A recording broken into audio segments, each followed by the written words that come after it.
Hi guys, in today's videos I am showing you how to remove video background in CapCut. The process is straightforward and effortless. As you can see, I already import my video in the CapCut and I added it to the editing section. So basically the process of removing background for video is same as we did in picture. Now let's start the process. The first thing is tap on your video and you can see the duration of a video is almost 25 seconds.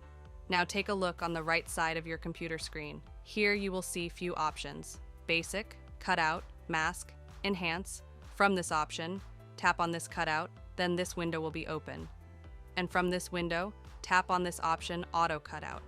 And you can see it start processing. On the top of the video, you can see the background is removed. And if I play the video, this person is still talking. But the background of this video has been removed. And it's still processing and it's completed almost 20%. But if the duration of your video is longer, then it will take some time. So you have to wait for that time until the processing will be completed.